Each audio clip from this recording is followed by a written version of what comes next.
नमस्कार, मैं हूं संजीव सिंह और आप देख रहे हैं आप तक न्यूज। आज हमारे साथ निजी स्कूल के टीचर श्री राकेश सिंह जी हैं। जो मुद्दा चल रहा है पीएम नरेंद्र मोदी का, जिन्होंने बेंगलोर में एक रैली के दौरान कहा था कि देशवासियों को अब सख्त होने की जरूरत है, यानी कि वायरस के समय में जिस तरीके से देश काफी पीछे चला गया था और जिस तरीके से कोरोना काल में जो कंडीशन देश का था, कुछ वैसा ही कंडीशन अभी देखने को मिल रहा है और आने वाले समय में कयास ये लगाया जा रहा है कि और ज्यादा कंडीशन खराब होने वाला है।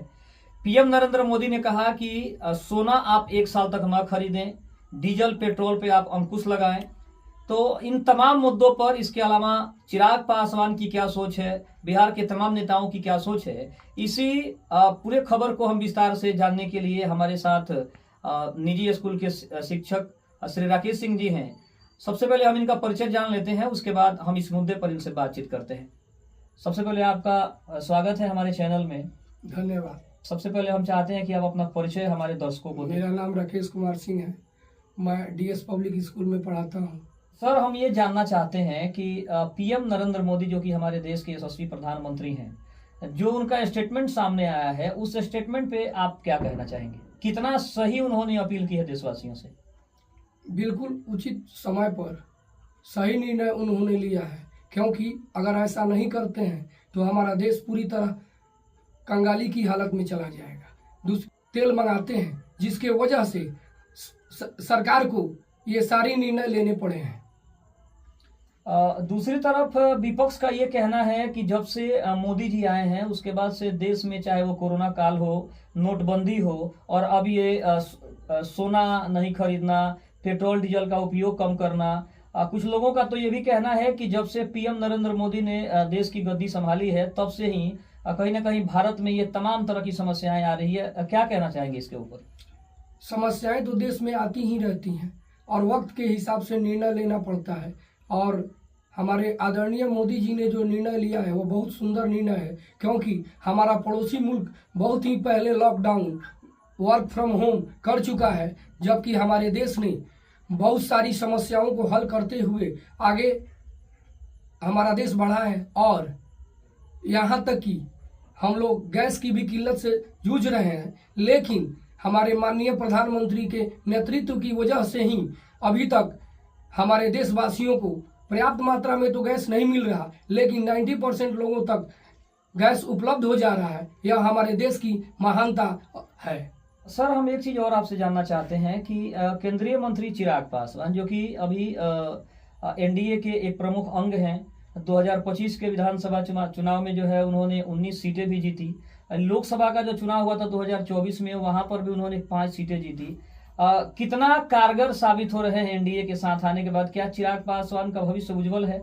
हम उन्हें बिहार के अगले मुख्यमंत्री के रूप में देखना चाहते हैं। जो जनता की उम्मीदें हैं चिराग पासवान से कितनी है? जनता की काफी उम्मीदें हैं, क्योंकि वह एक योग्य नेता है और जनता की भलाई के लिए हमेशा कार्यरत रहते हैं, इसलिए अगले चुनाव में उनका सीएम बनना निश्चित है।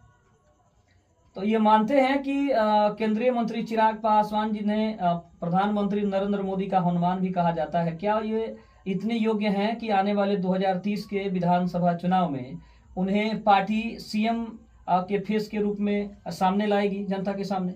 वास्तव में वो बहुत योग्य आदमी है, और दूसरी चीज ये है कि वे कभी भी जो भी कार्य करते हैं वो काफी शांति से और सोच समझ के करते हैं, और चूंकि वे नरेंद्र मोदी जी पर पूरा भरोसा करते हैं, इसीलिए यह कहना गलत नहीं होगा कि वे जो है वो एक योग्य नेता है और आगे आने वाले भविष्य में वे सीएम के कैंडिडेट बनेंगे।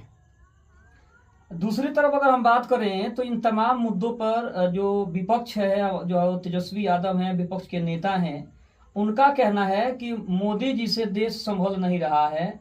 जो भी उनके तमाम एनडीए के उनके सहयोगी हैं, उनसे भी देश संभलने वाला नहीं है। जो बिहार में मंत्रिमंडल का विस्तार हुआ है, चाहे वो नीतीश कुमार के बेटे निशांत कुमार हों, या फिर अगर हम बात करें विजय सिन्हा की, इसके अलावा बात करें अगर हम लोजपा रामविलास के 2 नेताओं की, तो उनका कहना है कि इसमें कोई भी ऐसा नेता नहीं है जो बिहार की सेवा कर सके और चाहे अपने अपने जो भी मंत्रिमंडल उनको मिला हुआ है उसमें अच्छे से काम कर सके। कितना सहमत है तेजस्वी यादव की बातों से? तेजस्वी यादव की बातों से हम बिल्कुल सहमत नहीं, क्योंकि कोई भी विभाग किसी भी व्यक्ति को मिलता है तो सरकार जब तक आश्वस्त नहीं होती या कोई भी पार्टी का जो हेड होता है वह जब तक संतुष्ट नहीं हो जाता तब तक उसे मंत्रिमंडल नहीं सौंपता है। अच्छा, कितना आपको इससे सहमति है कि सम्राट चौधरी के बिहार में नए मुख्यमंत्री बनने से, जो कि बिहार में ये पहली बार हुआ है कि बीजेपी का अपना मुख्यमंत्री का चेहरा हुआ है, कितने सहमत हैं कि सम्राट चौधरी नीतीश कुमार के अधूरे कार्य को पूरा करेंगे या फिर सम्राट चौधरी अपने हिसाब से सरकार को चलाएंगे? सम्राट चौधरी अपने हिसाब से सरकार को चलाएंगे। और दूसरी चीज ये है कि वे युवा नेता हैं जो अपने राज्य को अच्छे ढंग से ले चलना चाहते हैं, इसलिए हम उनसे यही आशा करते हैं कि हमारे राज्य को प्रगति के राह पर ले जाएंगे। एक सवाल आपसे और है कि क्या योगी मॉडल बिहार में लागू हो, ये जरूरी है? एकदम जरूरी है, क्योंकि अगर किसी भी राज्य से गुंडागर्दी अराजकता खत्म नहीं होती है तब तक उस राज्य का विकास नहीं होगा। यहाँ तक कि अगर सड़कों के किनारे जो अतिक्रमण हटे हैं उन पर भी मैं यह कहना चाहूँगा कि सरकार इस पर पूरी निगरानी करके हर मार्केट का अतिक्रमण हटाए, ताकि आने जाने वाले लोगों को भी सही ढंग से सुचारू रूप से वे मार्ग पर चल सकें। एक सवाल और है, पीएम नरेंद्र मोदी जो कि देश के यशस्वी प्रधानमंत्री हैं, हम देख सकते हैं कि क्या एक बार फिर से 2029 के लोकसभा चुनाव में चौथी बार प्रधानमंत्री मोदी फिर से आएंगे?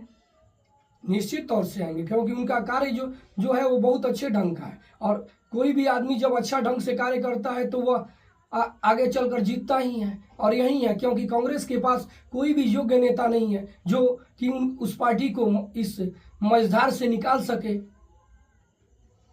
राहुल गांधी का भविष्य क्या है बिहार में, या फिर अगर हम देश की बात करें तो हर जगह चुनाव लोग हार रहे हैं।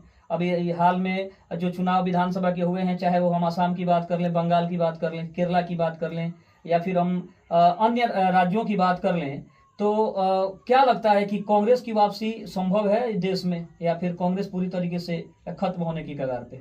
कांग्रेस पूरी तरह खत्म होने के कगार पर है, क्योंकि कांग्रेस आपसी झगड़े को ही ठीक ढंग से नहीं निपटा पाती तो फिर वो आम जनता के सामने अपने घोषणा पत्र या किसी कार्य को कैसे प्रस्तुत कर पाएगी। तो सबसे पहले तो किसी भी पार्टी का एकजुट होना जरूरी है, जो कि कांग्रेस के खुद ही हेड ऑफ डिपार्टमेंट नहीं कर पा रहे हैं, जिसके वजह से कांग्रेस का अच्छा भविष्य या उज्जवल भविष्य नहीं दिख रहा है। बिहार में एक और मुद्दा और गरमाया हुआ है। अगर हम बात करें तो बीपीएससी जो भी अभ्यर्थी हैं, आज से 10 तारीख 11 तारीख के आसपास की बात है, जब वहाँ पे पुलिस द्वारा लाठीचार्ज किया गया है, वहाँ पे जो भी अभ्यर्थी गए हुए थे अपने हक की लड़ाई के लिए, और जिस पर सम्राट चौधरी ने साफ तौर पे आश्वासन दिया है, और जो बिहार के नए शिक्षा मंत्री बने हैं श्री मिथिलेश तिवारी जी, उनका भी कहना है कि सरकार को सही ढंग से अपने प्रारूप में आने दीजिए, उसके बाद इसके ऊपर बड़ा फैसला किया जाएगा।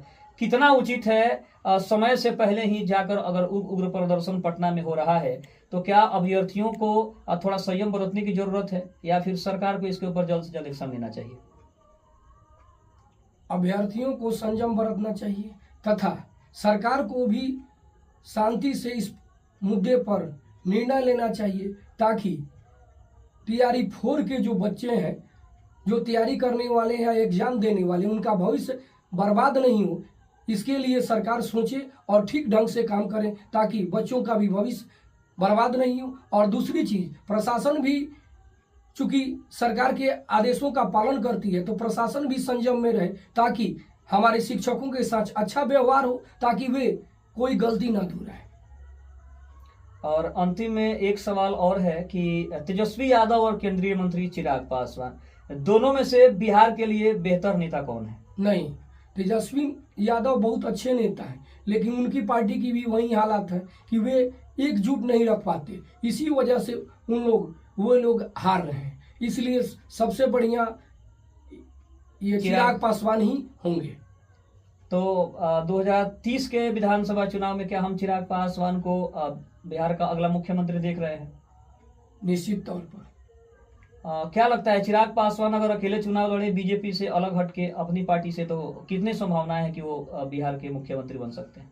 नहीं, बिहार में ऐसा संभव नहीं है, क्योंकि बिहार का समीकरण, जातीय समीकरण ऐसा है कि त्रिकोणीय सरकार बनती है, जिसके वजह से चिराग पासवान बीजेपी से अलग होकर या अकेले चुनाव लड़े तो कोई भी किसी भी हाल में नहीं जीतेंगे, और इस हालत में इसका फायदा आरजेडी को होगा, जिसका खामियाजा इन लोगों को भुगतना पड़ेगा। तो मतलब आपका कहने का मतलब है कि चिराग पासवान को एनडीए के साथ रहकर ही चुनाव लड़ें तो बिहार के अगले मुख्यमंत्री के रूप में लोग उन्हें देख सकते हैं। हाँ, चलिए, बहुत बहुत धन्यवाद। ये थे हमारे साथ एक निजी स्कूल के शिक्षक श्री राकेश सिंह जी। हमारी बातचीत कैसी लगी, इस जानकारी से आपको कितना लाभ हुआ, आप कमेंट बॉक्स में जरूर बताइएगा। चैनल पर नए हैं तो चैनल को जरूर सब्सक्राइब करिएगा। तब तक के लिए धन्यवाद। जय हिंद, जय भारत।